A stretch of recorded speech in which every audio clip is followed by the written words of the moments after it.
नमस्कार दोस्तों, स्वागत है आप सभी का सीजीपीएससी नॉलेज हब के इस यूट्यूब चैनल पर, जहां पर आज हम बात करने वाले हैं उपभोक्ता संरक्षण अधिनियम के ही बारे में, जिसका हमारा ये थर्ड पार्ट होगा, जो धारा 50 से लेकर अंतिम 107 धाराओं तक विवरण के सहित प्रस्तुत किया गया है। अलग अलग पार्ट में आया था टेक्निकल ग्लिच के कारण वीडियो, तो पार्ट 3 है ये। तो यहाँ पे ये भी इम्पोर्टेंट रहेगा, यहाँ जो धाराएं हैं वो भी इम्पोर्टेंट रहेंगी, तो आप पूरा को मिला के पढ़ सकते हो। उसके अलावा एक चीज जहाँ पे भी सुधारना होगा, जो विधेयक वाला चीज मैंने दिया था, क्योंकि इसका अधिनियम का नहीं मिला था, इसका इंग्लिश में है एक्चुअल में अधिनियम जो है, तो अधिनियम इंग्लिश वाला भी आप देख सकते हैं। और हिंदी वाला जो है अनुवादित तो मुझे नहीं मिल पाया था, तो मैंने इंग्लिश वाला भेजा था। बाकी एक और जो है विधेयक वाला को भेज दिया था आपकी देखने के लिए। ये वाले में थोड़ा सा हल्का फुल्का जो प्रिंटिंग मिस्टेक होती है उसको बस सुधार करके मैं हो सकता है ये वाला भी आपको टेलीग्राम पे डाल दूं। अगर वीडियो पसंद आता है तो बिल्कुल लाइक कमेंट किया करिए, और हाँ, अगर जुड़ना चाहते हैं किसी भी एग्जाम के लिए तो बिल्कुल सब्सक्राइब भी किया करिए हमारे चैनल को। चलिए शुरुआत करते हैं जहाँ पे छोड़े थे हम। तो धारा 51 पे आए थे। धारा 51 क्या है? जो भी राज्य आयोग द्वारा किए गए आदेश है उस पर आप राष्ट्रीय आयोग को क्या कर सकते हो? अपील कर सकते हो। तो राज्य आयोग द्वारा किए गए किसी आदेश से व्यथित कोई व्यक्ति जो है क्या कर सकता है? धारा 47 की उपधारा के जो खंड का है उसके उपखंड में जो ये वाला पॉइंट है पहला वाला, द्वारा जो प्रदत्त अपनी शक्तियों का प्रयोग करते हुए आदेश की तारीख के 30 दिवस की भीतर अवधि के भीतर इससे प्रारूप और रीति में विहित कर सकेगा, जो अपील कर सकेगा जो विहित किया जाए। कहने का मतलब ये है कि अगर कोई भी व्यक्ति है जो व्यथित है किससे? राज्य आयोग द्वारा दिए गए आदेश से या उसके बोल सकते हो न्याय से, तो वो क्या करेगा? राष्ट्रीय आयोग के पास जाएगा, अपील करेगा। इसके लिए बकायदा प्रॉपर विधि बताई गई है। उसके अलावा अब अपील करेगा तो अपील पे सुनवाई भी होगी। तो धारा 52 यही बताती है, अपील पे सुनवाई। तो राज्य आयोग राज्य आयोग या राष्ट्रीय आयोग के समक्ष जो भी फाइल की गई जो अपील है उस पर यथासंभव शीघ्र सुनवाई की जाएगी। अब देखो, जिला से अगर कोई असंतुष्ट है तो राज्य आयोग के पास जाएगा, राज्य से असंतुष्ट है तो राष्ट्रीय आयोग के पास जाएगा। तो ये सारे अपीलों पे सुनवाई जो है धारा 52 में है। तो धारा 52 में राज्य आयोग या राष्ट्रीय आयोग के समक्ष फाइल की गई अपील पर यथासंभव शीघ्र सुनवाई की जाएगी, और अपील को जिस दिन से वो ग्रहण किया रहता है उस तारीख से 90 दिवस की अवधि के भीतर अंतिम रूप से निपटान के लिए प्रयास किया जाएगा। धारा 53 बताता है राष्ट्रीय उपभोक्ता विवाद प्रतितोष की स्थापना। बहुत इंपॉर्टेंट है। राष्ट्रीय उपभोक्ता जो प्रतितोष है या आयोग बोल सकते हो, प्रतितोष आयोग, ये धारा 53 में है। धारा 53 में स्थापित होती है। पहले भी मैंने बताया था, 28 में जिला, 42 में आपका राज्य और 53 में आपका क्या है? तो राष्ट्रीय उपभोक्ता विवाद प्रतितोष आयोग है। केंद्र सरकार अधिसूचना द्वारा इस नाम से जो है एक राष्ट्रीय आयोग की स्थापना कर सकेगी, जो कहां पे कार्य करेगा? मूलतः राजधानी क्षेत्र में कार्य करता है। परंतु अगर राष्ट्रीय आयोग को लगता है कि हमें कहीं और पे कार्य करना चाहिए तो फिर केंद्र सरकार उसको भी अधिसूचित कर सकती है। तो ये आयोग होगा, राष्ट्रीय आयोग होगा उपभोक्ता प्रतितोष का। अब आयोग है तो उसकी संरचना भी होगी। किससे मिलकर बनेगा? अध्यक्ष के साथ कम से कम जो है 4 सदस्य होना अनिवार्य है, या फिर जो बोल सकते हो उतना अधिक सदस्य होंगे जो भी विहित किया जाए। मतलब जितना उन्होंने कम से कम सदस्य संख्या बताए रहेंगे उतना तो हो गई। अभी फिलहाल 1+4 है। उसके बाद धारा 55 है, राष्ट्रीय आयोग के अध्यक्ष और सदस्यों की आहर्ताएं क्या होगी? तो पहले आयोग स्थापना, फिर संरचना, अब उसकी आहर्ताएं देखते हैं। तो केंद्र सरकार इसके लिए नियम कानून बनाएगी, चाहे उसकी नियुक्ति करना हो, हटाना हो, वेतन भत्ते हो, सभी संबंधी जो भी नियम कानून है वो कहाँ पे? धारा 55 के अंतर्गत कौन बनाएगी? केंद्र बनाएगी। और ये याद रखिएगा, ये जो सदस्य और अध्यक्ष हैं ये अपना पद जो है 5 वर्ष के लिए धारण करेंगे। जिस दिन ये ग्रहण करेंगे उसके 5 वर्ष के लिए। अगर अध्यक्ष है तो याद रखिएगा, अध्यक्ष जो है 70 वर्ष की आयु के बाद नहीं बैठ सकता, और सदस्य है तो 67 वर्ष की आयु के बाद नहीं बैठ सकता। हाँ, सदस्य जो है अध्यक्ष जरूर बन सकता है, ये भी ध्यान रखेंगे। 5 वर्ष का कार्यकाल होगा, और इनको पुनः नियुक्ति की भी पात्रता होती है, दोबारा भी नियुक्ति की जा सकती है। अब उम्र रहते तक काम कर सकते हैं, तो ये याद रखिएगा।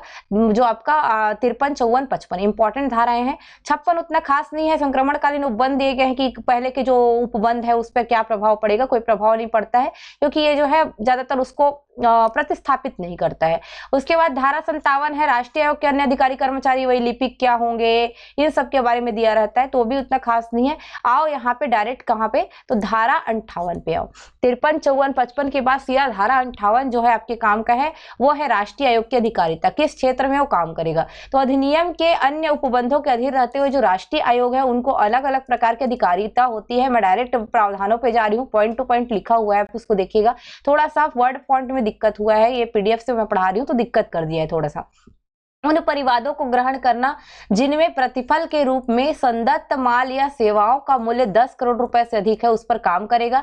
लेकिन केंद्र सरकार अगर आवश्यक समझती है तो कोई भी मूल्य पर वो नियम बना सकती है, जैसे मैंने बताया था 2 करोड़ से 10 करोड़ वाला। फिलहाल तो अभी जो अधिनियम है उसके अनुसार 10 करोड़ से अधिक मामलों पे जो राष्ट्रीय आयोग है वो विचारण कर सकता है। पर जो नियम बनाई थी केंद्र सरकार 2021 में, जिसको लाया था, जिसमें क्षेत्राधिकारिता बनाया था, उसमें 2 करोड़ से आपका जो है 10 करोड़ तक का कर दिया गया था उसको। तो नियम है अलग है, अधिनियम में 10 करोड़ से अधिक के बारे में बात करता है। संविदाओं के विरुद्ध परिवाद जहां प्रतिफल के रूप में संदत्त माल या सेवाओं का मूल्य 10 करोड़ रुपए से अधिक है, वहां पे भी कर सकता है। राज्य आयोग के आदेश के विरुद्ध जो अपीलें हैं उन पर कार्यवाही कर सकता है। केंद्रीय प्राधिकारी के आदेश के विरुद्ध अपीलें हैं उन पर भी कार्यवाही कर सकता है। तो ये एक प्रकार से जो है अपीली संस्था भी होती है। अब खा पॉइंट में देखो, जहां पे राष्ट्रीय आयोग को यह प्रतीत होता है कि ऐसे राज्य आयोग ने ऐसी किसी अधिकारिता का प्रयोग किया है जो कि विधि द्वारा उनमें निहित नहीं है, या जो इस प्रकार निहित अधिकारिता का प्रयोग करने में असफल रहा है, तो उसने वह कार्य अपनी अधिकारिता का अवैध रूप से प्रयोग करते हुए किया है, तो तात्विक अनियमितता से किया है, या वह किसी उपभोक्ता विवाद में या जो राज्य के भीतर किसी राज्य आयोग के समक्ष लंबित है या निश्चय द्वारा उसके द्वारा किया गया है, अभिलेखों को मांगना, समुचित आदेश पारित करना। कहने का मतलब ये है कि अगर उसको लगता है कि कोई भी आयोग के पास मामला लंबित है या उपभोक्ता को क्या नहीं मिल पा रहा है, न्याय नहीं मिल पा रहा है, तो वो क्या कर सकेगा, ऐसी स्थिति में वो जो है समुचित आदेश जो है पारित कर सकता है, और जो है उसको अपना विनिश्चय करने के लिए क्या इसके साथ सही हुआ है कि नहीं, क्या इसके साथ गलत हुआ है कि नहीं, इसके लिए अभिलेखों को मांग भी सकता है। राष्ट्रीय आयोग की अधिकारिता, शक्तियों और अधिकार का प्रयोग उसकी न्यायपीठों के द्वारा किया जा सकेगा, और न्यायपीठ का गठन अध्यक्ष के द्वारा एक या अधिक सदस्यों से किया जा सकेगा, जैसा कि अध्यक्ष क्या करेगा, ठीक समझेगा। परंतु न्यायपीठ का ज्येष्ठतम सदस्य कौन होगा, न्यायपीठ का अध्यक्ष होगा। ये भी ध्यान रखेंगे। थोड़ा सा फॉन्ट का है, इसको मैं सुधारने का प्रयास करती हूँ। थोड़ा सा और है, उसके लिए थोड़ा सा वो कर लेना यहीं पे बस। जहां पे न्यायपीठ के सदस्यों में किसी मुद्दे में मतभेद है, वहां पे क्या होगा, यहाँ पे बहुमत के आधार पर जो है निर्णय लिए जाएंगे, ये ध्यान रखिएगा। और जैसे जहां पे सदस्य बराबर बराबर बढ़ जाते हैं तो वहां पे क्या आ जाता है, मतभेद आ जाता है कि बहुमत अब कैसे दे, तो वहां पे फिर क्या करता है जो न्यायपीठ का अध्यक्ष होता है ना, फिर वो अपना जो है यहाँ पे देखता है पूरे चीजों को, तो इसको बारे में बताया गया है। उसके अलावा जो है यहाँ पे धारा 59 में आता है राष्ट्रीय आयोग का राष्ट्रीय आयोग को लागू प्रक्रिया। जो धारा 35 से लेकर धारा 39 तक के जो उपबंध है उनके ऊपर कार्य करेंगे, तो राष्ट्रीय आयोग को जो भी लागू होगी प्रक्रिया वो धारा 35 से लेकर 39 में दिए गए उपबंध के ऊपर रहेगी। धारा 59 है, वैसे तो क्षेत्राधिकारिता ही इंपॉर्टेंट है, उसको भी पढ़ लोगे तो बहुत ज्यादा है। धारा 58 वाला जो है उसमें काम बन जाएगा आपका। धारा 60 कतिपय मामलों में राष्ट्रीय आयोग द्वारा पुनर्वलोकन करना, तो 30 दिवस की अवधि के भीतर वो अपने ही आदेश पर पुनर्वलोकन कर सकता है, या तो राज्य आयोग के आदेश पर कर सकता है, तो स्वप्रेरणा के आधार पर भी कर सकता है, या कोई अगर पक्षकार बोलता है तो भी कर सकता है, तो ध्यान रखिएगा।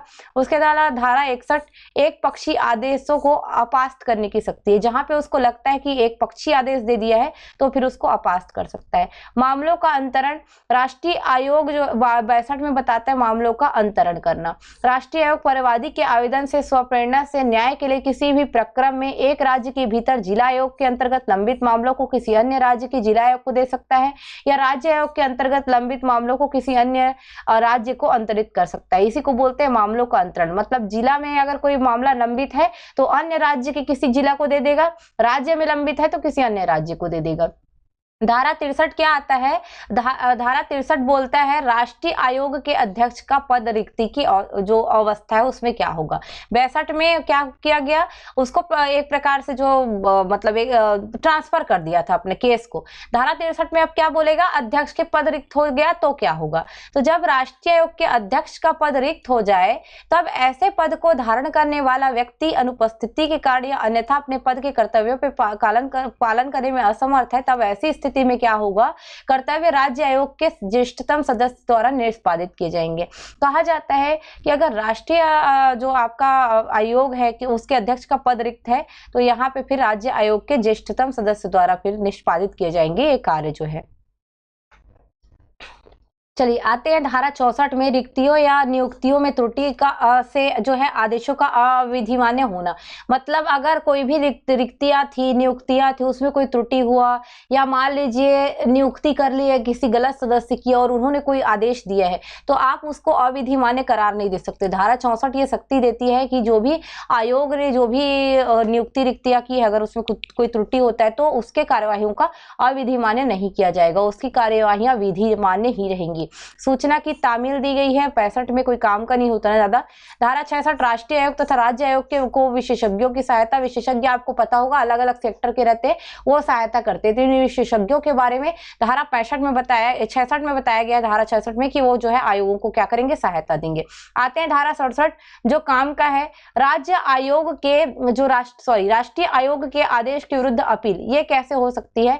तो धारा 58 की जो उपधारा 1 के खंड क के उपखंड जे यानी कि फर्स्ट वाले में जो बात की गई थी, तो प्रदत्त शक्तियों का प्रयोग करते हुए राष्ट्रीय आयोग द्वारा किए गए आदेशों से व्यथित कोई व्यक्ति है तो आदेश पारित होने के 30 दिवस की अवधि के भीतर ऐसे आदेश के विरुद्ध जो है उच्चतम न्यायालय जा सकेगा। एक बात याद रखना, अगर जिला से कोई असंतुष्ट है तो राज्य के पास जाएगा, राज्य से संतुष्ट है तो राष्ट्रीय आयोग के पास जाएगा, अगर राष्ट्रीय आयोग से भी असंतुष्ट हो जाता है तो कहाँ जाएगा, उच्चतम न्यायालय के पास जाएगा। तो ये 67 में है, बताइए, ध्यान रखिएगा। आदेशों की अंतिमता। जिला आयोग या राज्य आयोग या राष्ट्रीय आयोग का प्रत्येक आदेश यदि इस आदेश के उपबंध के अधीन किसी आदेश के विरुद्ध राज्य आयोग या राष्ट्रीय आयोग या उच्चतम न्यायालय में कोई अपील नहीं की गई है तो ऐसा आदेश अंतिम होगा। अगर इसके विरुद्ध कोई अपील नहीं है तब वो अंतिम मान ली जाती है। 69 में परिसीमा अवधि बताई गई है। परिसीमा अवधि क्या होगी समझ लीजिए। जिला आयोग, राज्य आयोग या राष्ट्रीय आयोग कोई परिवाद स्वीकार नहीं करेगा यदि उस तारीख से जिसको वाद हेतु उद्भूत किया गया है 2 वर्ष की अवधि के भीतर फाइल नहीं किया गया है। 2 वर्ष की अवधि के भीतर फाइल करना जरूरी है। उपधारा 1 की किसी बात के होते हुए भी उपधारा 1 में निर्दिष्ट अवधि के पश्चात परिवाद जो है स्वीकार नहीं किया जा सकेगा। मतलब जितना ये दिया गया है 2 वर्ष की अवधि के बाद जो है स्वीकार नहीं किया जाएगा, यही बोल रहा है। उसके अलावा ये भी बोल रहा है कि परिवाद जो है यथा स्थिति जिला आयोग, राज्य आयोग या राष्ट्रीय आयोग का यह समाधान कर देता है कि उसके पास ऐसी अवधि के भीतर परिवाद फाइल न करने का पर्याप्त कारण था। मतलब ये भी बोल रहा है कि जो उपधारा 1 इसमें अगर कोई बात है यानी कि उसने 2 वर्ष के अवधि के भीतर फाइल नहीं किया है परंतु वो क्या कर देता है, फाइल न करने की वजह बताता है और परंतु यह कि ऐसा कोई परिवाद स्वीकार नहीं किया जाएगा जब तक वह राष्ट्रीय आयोग, राज्य आयोग या जिला आयोग को ऐसी देरी को क्षमा करने हेतु कारणों को अभिलेखबद्ध नहीं करता। मतलब अगर वो 2 वर्ष से ज्यादा हो गया है तो वहां पे जो है अपीलों को जो है नहीं सुना जाएगा। पर क्या हो सकता है, कभी हो सकता है उसने को कुछ कारण रहा हो तो बताएगा कि मैं 2 वर्ष तक इसलिए फाइल नहीं किया क्योंकि मेरे साथ ऐसा ऐसा प्रॉब्लम था। तो अपना देरी करने के लिए क्षमा भी मांगेगा और अभिलेखबद्ध करेगा अपने कारणों को, तब फिर उस पर सुनवाई की जा सकेगी। तो यही होता है क्या हमारा धारा 69 जो दिया गया है परिसीमा अवधि। अब धारा 70 में आते हैं प्रशासनिक नियंत्रण है, कोई खास नहीं है लेकिन पढ़ लिए रहो। प्रशासनिक नियंत्रण क्या होगा? राष्ट्रीय आयोग को ऐसे पर्याप्त मानक अभिकथित करने का प्राधिकार होगा जो कि अध्यक्ष केंद्रीय सरकार के परामर्श से समय समय पर उपभोक्ताओं के हितों के बेहतर संरक्षण के लिए उपबंध करे। तो राष्ट्रीय आयोग क्या करेगा, उसको फॉलो करेगा। उसके अलावा इसका ऑल पॉइंट क्या है याद रखिएगा, इसमें दिया है उस प्रयोजन के लिए सभी राज्य आयोगों पर निम्नलिखित विषयों पर प्रशासनिक नियंत्रण रखेगी। तो राष्ट्रीय आयोग जो है वो केंद्र सरकार के परामर्श पर काम करेगी उपभोक्ता हितों के संरक्षण के लिए और वो राज्य आयोग पर भी प्रशासनिक नियंत्रण रखेगी। कैसे रखेगी? तो संस्था मामलों के निपटारे और लंबन के संबंध में कालिक विवरणियां मंगाकर उनके निपटारों के निबंधन अनुसार राज्य आयोग के निष्पादन को मॉनिटर करना। कहने का मतलब राज्य ने अगर कोई मामला लंबित करके रखा है तो उसको मॉनिटरिंग करेगा, उस पर सुनवाई करने का इसको अधिकार होगा। उसके अलावा राज्य आयोग के अध्यक्ष और सदस्यों के विरुद्ध किन्हीं आरोपों का अन्वेषण करना। अगर किसी राज्य आयोग के किसी अध्यक्ष और सदस्य के विरुद्ध कोई आरोप आया है तो उसका भी इन्वेस्टिगेशन करेगी और उस पर आवश्यक कार्यवाही करने के लिए केंद्र सरकार को क्या करेगी, रिपोर्ट देगी। और एक प्रति पृष्ठ अंकित करते हुए जो राज्य सरकार को भी जांच रिपोर्ट प्रस्तुत करना पड़ेगा। ये ध्यान रखिएगा, ये केंद्र को भी बताएगी और राज्य सरकार को भी बताएगी और एक एक प्रति दोनों को देगी कि कैसा जो है इसने जो है अपना कार्यवाही किया हुआ है। तो अगर राज्य के अधिकारियों के विरुद्ध कोई कार्यवाही करनी है तो राष्ट्रीय आयोग ही कर सकता है, उसमें भी बताया गया। ये मामलों की सुनवाई में एक ही प्रक्रिया अंगीकार करने एक पक्षकार द्वारा विरोधी पक्षकार को प्रस्तुत दस्तावेजों की प्रतियां की पूर्व तामील किसी भाषा में लेखबद्ध निर्णयों का अंग्रेजी में अनुवाद कर। कहने का मतलब यह है कि मामलों की सुनवाई करना है तो एक पक्ष को मान लो एक भाषा आती है, दूसरे पक्ष को दूसरी भाषा आती है, तो दोनों के लिए एक अंग्रेजी में अनुवाद करने के लिए भी इसके पास शक्तियां होंगी। राज्य आयोग या जिला आयोग के कृत्यों का भी सर्वेक्षण कर सकता है, निरीक्षण कर सकता है, या अन्य तरीके से राष्ट्रीय आयोग जो समय समय पर बताए उसके तरीके से ये काम कर सकता है। तो राष्ट्रीय आयोग है, राष्ट्रीय आयोग जो है खुद भी काम कर सकता है, केंद्र सरकार के नियम कानून के अनुसार राज्य आयोग के लंबित मामलों पे कार्यवाही कर सकता है, उनके अध्यक्ष सदस्यों के विरुद्ध मामले आते हैं तो भी कार्यवाही कर सकता है। अगर जो है दोनों पक्षकार में से भाषा अलग अलग है तो उनके लिए अंग्रेजी में अनुवाद भी करवा सकता है। तो ये ध्यान रखिएगा, एक प्रकार का ये इसको अर्ध न्यायिक स्वतंत्रता होती है, तो इसकी अर्ध न्यायिक जो स्वतंत्रता है उसका हनन ना हो, बाकी ये पूरा काम जो है कर सकती है, ये ध्यान रखिएगा। राज्य आयोग के कृत्यों के सर्वेक्षण के लिए राष्ट्रीय आयोग के अध्यक्ष द्वारा गठित की जाने वाली मॉनिटरिंग सेल होगी। मतलब इसी दृष्टिकोण से राज्य आयोग के कृत्यों के सर्वेक्षण के लिए एक जो है मॉनिटरिंग सेल भी गठित की जाएगी राष्ट्रीय आयोग के अध्यक्ष के द्वारा। याद रखिएगा, राज्य आयोग उपधारा 1 में जो मामले हैं उनमें अधिकारिता के भीतर सभी जिला आयोगों पर प्रशासनिक नियंत्रण रख सकेगा। जैसे राष्ट्रीय आयोग राज्य के मामलों पर नियंत्रण रख रहे हैं ना, वैसे ही राज्य आयोग क्या कर सकेगा, जिला के मामलों पर नियंत्रण रख सकेगा। सेम टू सेम राष्ट्रीय आयोग और राज्य आयोग केंद्र सरकार को इस समय समय पर जब वो अपेक्षित करेगा या यथा निर्धारित प्रारूप में कोई सूचना जिसके अंतर्गत वाद का लंबन भी है देगा। राज्य आयोग हो या राष्ट्रीय आयोग हो, केंद्र सरकार को जब भी केंद्र सरकार मांगेगा कोई भी रिपोर्ट या सूचना उसको देना पड़ेगा। किसी मामले पे लंबन है तो उसके बारे में भी बताना पड़ेगा। राज्य आयोग समय समय पर जैसा और जब अपेक्षित हो यथा निर्धारित प्रारूप में कोई सूचना जिसके अंतर्गत वाद का लंबन भी है देगा। तो यहाँ पे राज्य आयोग भी समय समय पर जो है सूचना देते रहता है। तो ये प्रशासनिक नियंत्रण बताया है, केंद्र का होगा राज्य पर, राज्य का होगा जिला पर, और इन लोग अपना जो है अंतिम रूप से केंद्र सरकार के प्रति उत्तरदायी रहेंगे अपने जो कारनामों हैं उनके लिए। धारा 71 बताता है, धारा 71 में वैसे कुछ खास नहीं है, जिला आयोग, राज्य आयोग और राष्ट्रीय आयोग के आदेशों का प्रवर्तन करना, मतलब अगर किसी और ने आयोग को देना है तब की बात करता है धारा 71 में। उसके बाद धारा 72 है, आदेशों के अनुपालन के लिए जो शास्ति है उसमें है कोई यथास्थिति जिला आयोग या राज्य आयोग या राष्ट्रीय आयोग द्वारा किए गए किसी आदेश को अनुपालन करने में अगर कोई व्यक्ति असफल रहता है तो ऐसी अवधि के कारावास से जो 1 मास से कम की नहीं होगी किंतु जो 3 वर्ष तक की हो सकेगी, और ऐसे जुर्माने से जो 25,000 से कम का नहीं होगा किंतु जो 1 लाख रुपए तक का हो सकेगा, या दोनों दंडनीय होगा। अगर आप आयोग द्वारा किसी दिए गए आदेश को नहीं मानते हो तो आपको 1 साल से 3 साल की सजा हो सकती है, या 25,000 से 1 लाख तक का जुर्माना हो सकता है, या दोनों हो सकता है। अपराधों के विचारण के लिए जो है प्रथम वर्ग न्यायिक मजिस्ट्रेट को शक्ति होती है, और यही शक्तियां जो है राज्य आयोग या जिला आयोग या राष्ट्रीय आयोग को भी प्राप्त हो जाती है जो प्रथम वर्ग न्यायिक मजिस्ट्रेट को है। धारा 73 बताता है, धारा 72 के अधीन जो पारित आदेश है उनके विरुद्ध अपील करने का अधिकार। तो ये आदेश पारित करने का जो शक्ति है उसके विरुद्ध भी अपील की जा सकती है, तो इसके बारे में दिया गया है कैसे कैसे अपील की जा सकती है। जिला आयोग द्वारा किए गए आदेश की अपील राज्य के को होगी, राज्य आयोग द्वारा किए गए आदेशों की अपील राष्ट्रीय आयोग की होगी, और राष्ट्रीय आयोग द्वारा अगर कोई काम किया जा रहा है तो उसका अपील कहाँ पे करोगे आप, उच्चतम न्यायालय पे करोगे। पहले ही बताया है मैंने।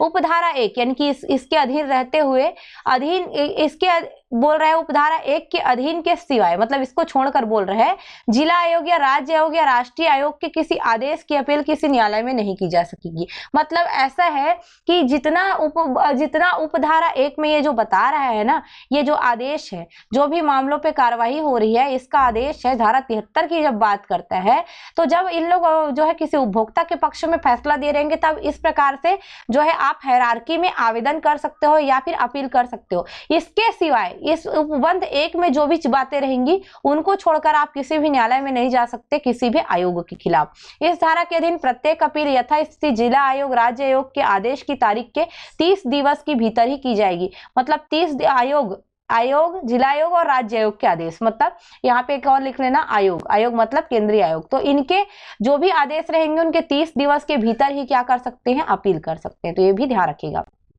आते हैं मध्यस्थता। अध्याय 5 में मध्यस्थता के बारे में बताया है। इसमें उपभोक्ता मध्यस्थता सेल, यही ज्यादातर इंपॉर्टेंट है। धारा 74 उपभोक्ता मध्यस्थता सेल। आप क्या करना, सभी धाराओं को एक साथ लिखिएगा, उसके बाद एक के बाद एक के बाद उसको याद करिएगा तो जल्दी याद होगा। मैं इसको केवल प्रावधानों को बता देती हूँ क्योंकि ज्यादातर धारा तो का संख्या जो है तो कम पूछेगा, एक आध दो क्वेश्चन आएंगे, पर प्रावधानों को ज्यादा पूछते हैं। उपभोक्ता मध्यस्थता सेल क्या होगा, तो राज्य सरकारी इस अधिनियम के प्रयोजनों के लिए अधिसूचना के द्वारा राज्य के प्रत्येक जिले में जिला आयोग से संलग्न एक जिला उपभोक्ता मध्यस्थता सेल तथा राज्य से संलग्न राज्य उपभोक्ता मध्यस्थता सेल स्थापित करेगी। वैसे ही केंद्र सरकार केंद्र के लिए राष्ट्रीय उपभोक्ता मध्यस्थता सेल स्थापित करेगी। उपभोक्ता पैनल सेल ऐसे जो व्यक्ति है उनसे बनेगी जो केंद्र सरकार या राज्य सरकार द्वारा विहित किया जाएगा। उपभोक्ता सेल जो मध्यस्थता सेल है कौन होंगे, केंद्र सरकार और राज्य सरकार द्वारा विहित किए जाने वाले जो भी अधिकारी कर्मचारी रहेंगे वही रहेंगे।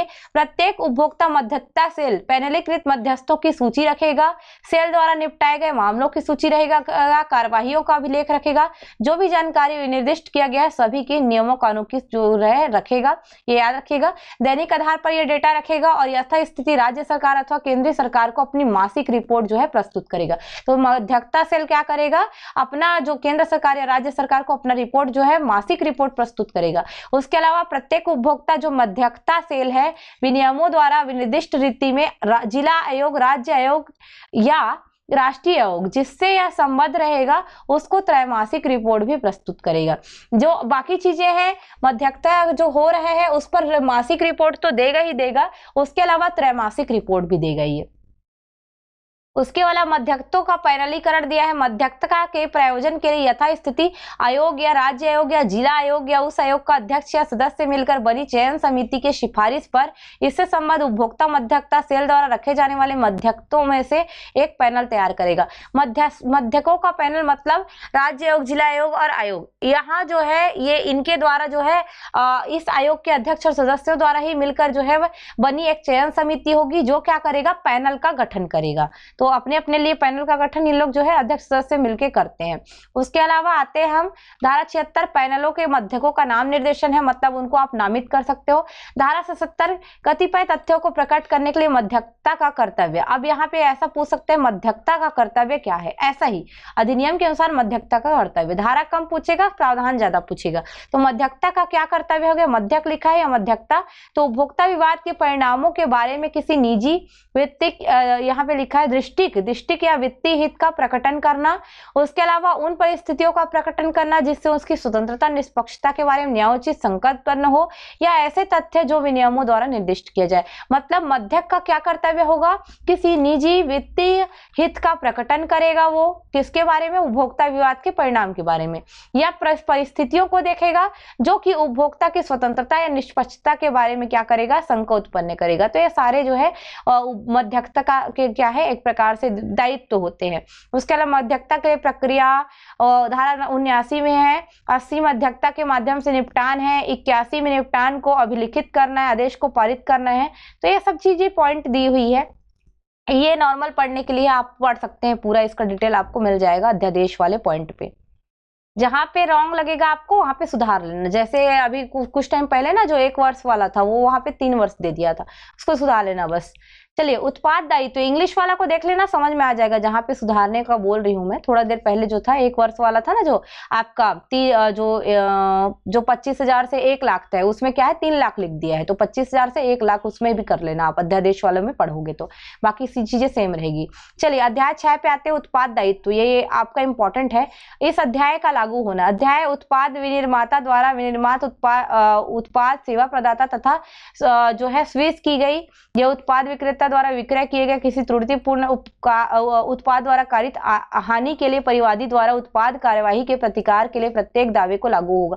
कहने का मतलब ये है कि धारा 82 में ये अध्याय 6 जो उपभोक्ता दायित्व है उनका लागू होना। अब कैसे कैसे लागू हो सकते हैं, तो पहला आता है हमारा उत्पाद दायित्व का कार्यवाही, ये धारा 83 है। इसमें समझिएगा जो भी त्रुटि हो रही है, जो भी हानि हो रही है, उसके लिए इस अध्याय को लागू करेंगे हम, जिसको बोलते हैं उपभोक्ता दायित्व वगैरह। तो उत्पाद दायित्व क्या होगा, यहाँ पे देखते हैं, सॉरी उत्पाद दायित्व बोलते हैं जिसको। तो उत्पाद दायित्व में कार्यवाही क्या होगी, उत्पाद दायित्व कार्यवाही त्रुटिपूर्ण उत्पाद के कारण उसको किसी हानि के लिए यथास्थिति उत्पाद विनिर्माता या उत्पाद सेवा प्रदाता या उत्पाद विक्रेता के विरुद्ध की जा सकेगी। क्वेश्चन क्या पूछ सकता है कि जो आपका उत्पाद दायित्व है ये किसका किसका होता है, तो सेवा प्रदाता का भी होता है, उत्पादक का भी होता है, मतलब उत्पाद विनिर्माता का या उत्पाद विक्रेता का भी होता है। तो ये हमको अगर लगता है या मतलब आयोग को लगता है कोई त्रुटिपूर्ण उत्पाद है जिसके कारण हानि हुई है, तो फिर इनके विरुद्ध जो है कार्यवाही भी की जा सकेगी।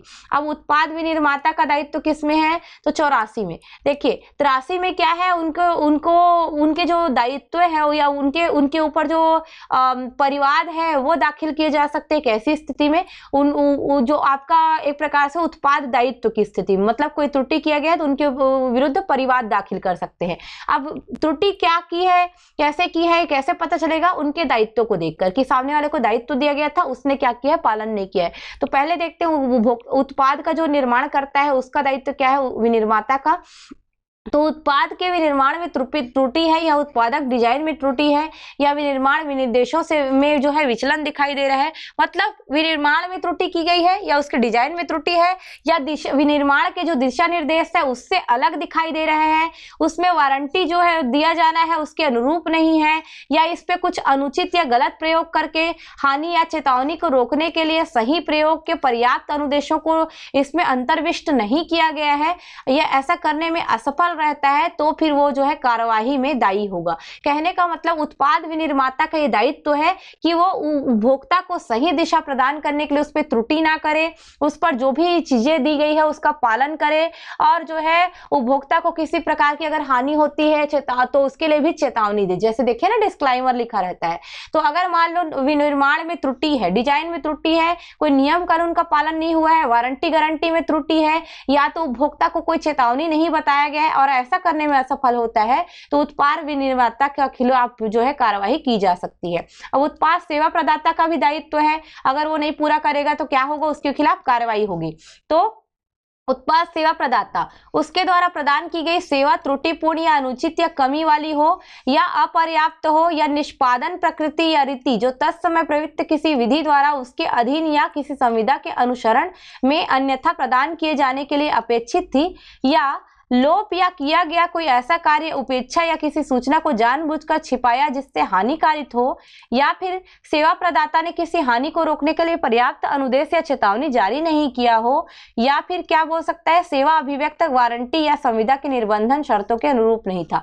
तो यह किसके खिलाफ कार्यवाही होगी, उत्पाद सेवा प्रदाता के खिलाफ। मतलब कोई उसने त्रुटि की है या जैसा उसको काम करना था वैसा नहीं किया है, उस प्रकृति से नहीं किया है, अनुचित तौर पर वो कार्य किया है, या फिर कोई नियम कानून को जो है जानबूझ के उपेक्षा किया उसका, और सूचनाओं को जानबूझ के छिपाया, कोई भी चेतावनी थी वो भी जानबूझ के नहीं डाला, या संविदा संबंधी वारंटी संबंधी कोई बात थी उसको जानबूझ के नहीं डाला, तो धारा 85 के अंतर्गत हम क्या करेंगे, उत्पाद सेवा प्रदाता के विरुद्ध कार्यवाही करेंगे। धारा 86 में उत्पाद विक्रेताओं के लिए है, तो जो है आपका 84, 85, 86, 84 विनिर्माणकर्ता के लिए, 85 जो है आपका सेवा प्रदाता के लिए, और 86 उत्पाद विक्रेताओं के लिए। उत्पाद विक्रेताओं का भी दायित्व देख लीजिए कि अगर उसको प्रॉब्लम होती है तो क्या हो सकता है उसके खिलाफ।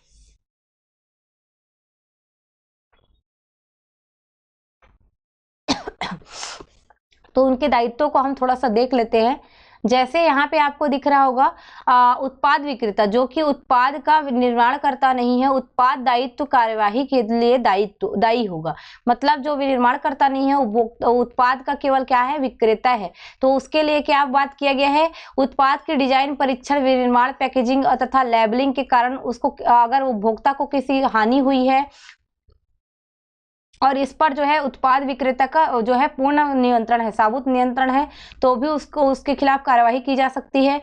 यदि उसने उत्पाद को परिवर्तित करने या रूपांतरित करने का प्रयास किया है या ऐसा परिवर्तन करने का प्रयास किया है जिससे उपभोक्ता को हानि होने के आसार जो है सारभूत दिखाई दे रहे हैं, तो भी उत्पाद विक्रेता है उसके खिलाफ क्या कर सकते हैं हम, जो है कार्यवाही कर सकते हैं। या वो वारंटी देने में असफल रहता है जिससे हानि हो रही है, तो भी हम कार्यवाही कर सकते हैं। तो जो 286 के अंतर्गत उत्पाद विक्रेता है, अगर वो पैकेजिंग में या डिजाइन में कोई चेंज किया, अगर उसने उत्पाद में कोई परिवर्तन किया और अगर उसने वारंटी नहीं दिया और इन सब के कारण अगर उपभोक्ता को हानि होती है तो उत्पाद विक्रेताओं के खिलाफ भी जो है कार्यवाही की जा सकती है। 87 में उत्पाद दायित्व कार्यवाही के अपवाद है, कहां कहां पे नहीं की जा सकेगी।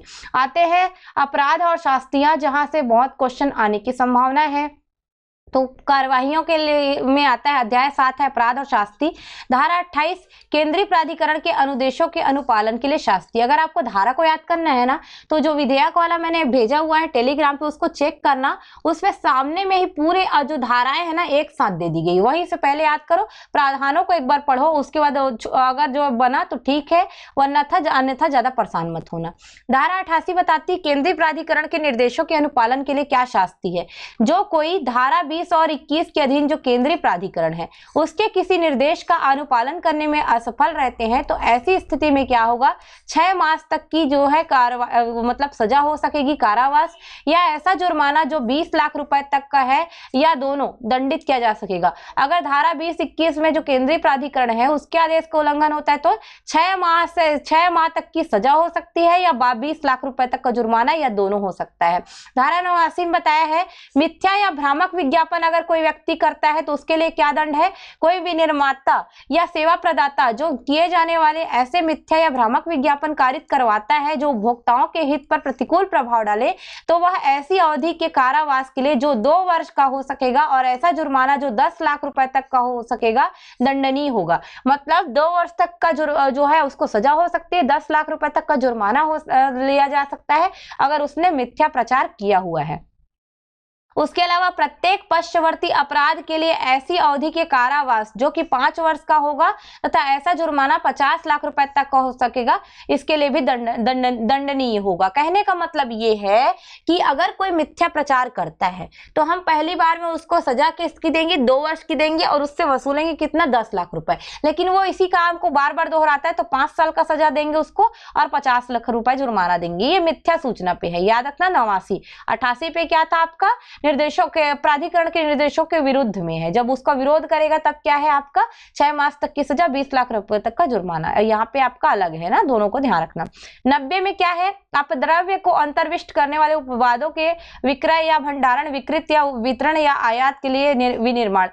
अपद्रव्य कैसे पदार्थ होते हैं जो कि क्या करे, किसी भी वस्तु के गुणवत्ता में परिवर्तन कर दे। तो ऐसे अगर उत्पादों का आप यूज करते हो, भंडारण करते हो, वितरण करते हो तो आपके लिए क्या दंड है। कोई स्वयं या उसकी ओर से किसी अन्य व्यक्ति द्वारा किसी अपद्रव्य को अंतर्विष्ट करने वाले किसी उत्पाद को विक्रय करने के लिए निर्माण किया जाता है या भंडारित किया जाता है या विक्रय किया जाता है, आयात करता है तो क्या क्या कार्रवाइयां हो सकती है। अगर कोई अपद्रव्य क्या आयात निर्यात उत्पादन करता है तो क्या कार्रवाइयां होंगी, पढ़ते हैं।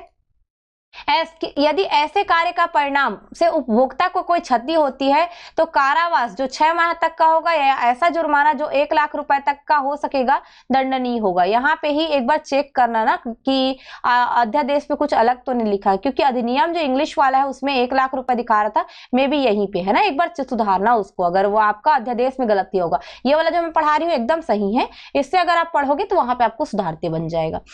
ऐसी क्षति कारित करना जो उपभोक्ता को हुई घोर उपपत्ति को कोटि में नहीं आती है, ऐसी अवधि के लिए कारावास जो 1 वर्ष तक का हो सकेगा या ऐसा जुर्माना जो 3 लाख रुपए तक हो सकेगा दंडनीय होगा। ध्यान रखिएगा, अगर उपभोक्ता को कोई क्षति नहीं हुई है परंतु जो है काम तो किया है अपद्रव्य का निर्माण वितरण का, तो 6 माह तक की सजा, 1 लाख रुपए तक का जुर्माना होगा। पर अगर उसको क्षति हुई उपभोक्ता को तो 3 वर्ष तक का जुर्माना होगा और यहाँ पे जो है 3 लाख रुपए तक का, सॉरी 1 वर्ष तक का जुर्माना और 3 लाख रुपए तक का, जस्ट बढ़ा दिया है। 6 माह को 1 वर्ष कर दिया, 1 लाख को 3 लाख कर दिया। कब, जब थोड़ा बहुत क्षति होगा, एकदम बोल सकते हो घोर उपपत्ति की कोटि में नहीं आता। लेकिन ऐसी क्षति जब परिणाम उपभोक्ता को घोर उपपत्ति से हो, यानी कि उसका मृत्यु तक हो जाए, तो यहाँ पे 7 वर्ष तक का सजा होगा, जुर्माना ज्यादातर हत्या में आ जाता है फिर वो, और या 5 लाख रुपए तक का जुर्माना ये दंडनीय होगा। तो मान लो कोई नुकसान नहीं हुआ तो 6 माह तक की सजा 1 लाख रुपए, थोड़ा सा नुकसान हुआ, एकदम घोर नुकसान नहीं हुआ तो 1 वर्ष तक की सजा 3 लाख रुपए जुर्माना, और अगर मान लो घोर उपभति हुई तो 7 वर्ष और 5 लाख रुपए तक का जो जुर्माना है वो दंडनीय होगा, जिसका परिणाम उपभोक्ता की मृत्यु है। देखो पहली बार में घोर उपभति है, मतलब मान लो उसको विकलांगता आ गई तब की बात है, और मृत्यु हो जाएगी ना पूर्ण रूप से, तो यहाँ पे एक और जुड़ जाएगा क्या, 7 वर्ष तक की सजा, उससे कम की नहीं होगी, किंतु जो आजीवन कारावास तक हो सकती है। 7 वर्ष से लेकर आजीवन कारावास के बीच कितने भी साल की सजा उसको हो सकती है, और ऐसा जुर्माना 10 लाख रुपए से कम का नहीं होगा। 4 कंडीशन है, अगर कुछ नहीं हुआ तो 6 माह की सजा 1 लाख जुर्माना, थोड़ा सा नुकसान हुआ तो आपका 1 वर्ष की सजा 3 लाख जुर्माना, घोर उपहति हुई पर मृत्यु नहीं हुई तो 7 वर्ष तक की सजा और 5 लाख जुर्माना, अगर मृत्यु हो गई तो 7 वर्ष से आजीवन कारावास तक और 10 लाख रुपए का जुर्माना। तो ये है, आप इसको पढ़ सकते हैं। खंड ग और घ के जो अपराध है वो संज्ञेय तथा अजमानती होंगे, याद रखना। और अगर मान लीजिए न्यायालय में इसके खिलाफ अपील होती है तो प्रथम बार में दोष सिद्धि के मामले में तत्समय प्रवृत्त किसी विधि के अधीन उस उपधारा में निर्दिष्ट व्यक्ति द्वारा जारी की गई किसी अनुज्ञप्ति को 2 वर्ष की अवधि के लिए निलंबित कर सकेगा, और दूसरी बार में सिद्ध दोष पाए जाने पर उसको रद्द कर सकता है। मतलब जो सामने वाला है जिन्होंने उपभोक्ता के अधिकारों का हनन किया है, ऐसे के विरुद्ध उसकी अनुज्ञप्ति यानी कि उसका जो बोल सकते हो ना, जो उनको जो लाइसेंस रहता है उसको 2 वर्ष के लिए न्यायालय क्या कर सकता है, अनुबंधित कर सकता है, मतलब उस पर जो है सस्पेंड रख सकता है, उसको निलंबित कर सकता है। और जो है दूसरा बार अगर सिद्ध दोष पाया गया वो तो क्या करेगा, न्यायालय उसको जाके सीधा रद्द कर देगा। अपद्रव्य ऐसी कोई सामग्री जिसके अंतर्गत बाह्य पदार्थ भी आते हैं, उत्पाद को असुरक्षित बनाने या नियंत्रण करने के लिए प्रयोग किए जाते हैं, उसमें शामिल किए जाते हैं। नकली माल का अगर कोई विक्रय करता है, विनिर्माण करता है या भंडारण करता है तब क्या होगा, तो नकली माल 91 में, नकली माल किसमें, 91 में। जो व्यक्ति स्वयं या कोई व्यक्ति या उसकी ओर से किसी अन्य व्यक्ति द्वारा किसी नकली माल को या तो क्या किया गया, उत्पादित किया गया या विक्रय किया गया, विनिर्माण किया गया या वितरण किया गया, आयात किया गया, कोई भी काम किया गया, कोई भी इसमें एक व्यवहार किया गया है, तो ऐसा कार्य ऐसी क्षति कारित करता है जो उपभोक्ता को घोर उपहति की कोटि में तो नहीं आता, तो ऐसी अवधि के लिए 1 वर्ष तक का दंड दिया जा सकता है, ऐसे जुर्माने से जो 3 लाख रुपए तक का हो सकेगा। ये पहला पॉइंट है। वैसे पहला पॉइंट इसमें ये आना चाहिए था जो 6 माह वाला था, सेम ही है लगभग, पर इसको याद रखना ये वाला पॉइंट को ही दिया है, और क्योंकि उसमें तो मैंने ये वाला पॉइंट को डायरेक्ट लिया हुआ है। ऐसा क्षति जिसमें घोर उपहति हुई है और ऐसी अवधि के लिए जो 7 वर्ष तक का इसको सजा हो सकता है, या ऐसा जुर्माना 5 लाख रुपए तक का हो सकेगा, दंडनीय होगा। उसके अलावा ऐसी क्षति कारित करता है जिसका परिणाम उपभोक्ता की मृत्यु हो सकती है, तो 7 वर्ष से कम का जो है सजा नहीं होगा और आजीवन कारावास तक हो सकता है और 10 लाख तक जुर्माना हो सकता है। तो नकली सामान में भी सेम टू सेम वही 4 पॉइंट मिल सकते हैं, ऐसा बात कर सकते हो आप। 3 ही पॉइंट दिया था तो मैंने 3 ही लिखा था। और ये याद रखना, ये जो आपका ये वाला पॉइंट दिख रहा है ना, ग, ख और ग, ये अगर ग और घ भी दिखाता है तो कोई दिक्कत नहीं है। कभी कभी इसको पॉइंट को आगे पीछे लोग किए रहते हैं, थोड़ा बहुत इसमें आपको दिखेगा। अधिनियम जब पूर्ण रूप से पारित होता है ना तो सही दिशा में दिया रहता है, उसका ऊपर मिल नहीं रहा है, क्या करोगे, खोज खोज के बनाना पड़ रहा है। तो याद बिल्कुल रखिएगा, सामान्य है तो 6 माह 1 लाख, और अगर थोड़ा सा उच्च कोटि का तो नहीं था, थोड़ा बहुत था, तो आपका 1 वर्ष 3 लाख। और अगर मान लो एकदम उच्च कोटि का उपभोक्ता के साथ प्रॉब्लम हुआ है तो आपका जुर्माना होगा जो है 5 लाख रुपए तक का 7 वर्ष का, और मर गया तो 7 वर्ष से आजीवन कारावास और 10 लाख तक का जुर्माना। यही रहेगा। अपराध संज्ञेय और अजमानती होंगे, खासकर जिसमें मृत्यु होता है या जिसमें 7 साल से ऊपर की सजा होती है। चलिए आते हैं धारा 92, न्यायालय के द्वारा अपराधों का संज्ञान लिया जाना। तो याद रखिएगा, केंद्रीय प्राधिकारी या इस निमित्त उसे द्वारा प्राधिकृत किसी अधिकारी द्वारा फाइल किए गए किसी परिवाद पर जो है धारा 88, धारा 89 के अधीन किसी अपराध का सक्षम न्यायालय द्वारा ही संज्ञान लिया जाएगा, अन्य कोई नहीं ले जा सकता। तो धारा 92, धारा 88, 89 में जो कार्य हुए हैं उनके द्वारा सक्षम न्यायालय ही कर सकता है। धारा 93, तंग करने वालों की भी तलाशी ली जा सकती है। अब प्रकीर्ण है जिसमें धारा कोई देख लीजिए काम का है, अध्याय 8 प्रकीर्ण, जैसे धारा 94, ई वाणिज्य प्रत्यक्ष विक्रय आदि अनुचित व्यापार पद्धतियों को रोकने के लिए उपाय केंद्र सरकार कर सकेगी। धारा 95 में अध्यक्ष, सदस्य, मुख्य आयुक्त, आयुक्त के कतिपय अधिकारियों का लोक सेवक होना बताया गया है। धारा 96 अपराधियों का समन है। धारा 97 शास्ति जमा करने की रीति है। धारा 98 सद्भाव पूर्वक की गई कार्यवाही के लिए संरक्षण है। धारा 99 केंद्रीय सरकार द्वारा निर्देश देने की शक्ति है। धारा 100 अधिनियम द्वारा किसी अन्य विधि का अल्पीकरण न होना दिया गया है।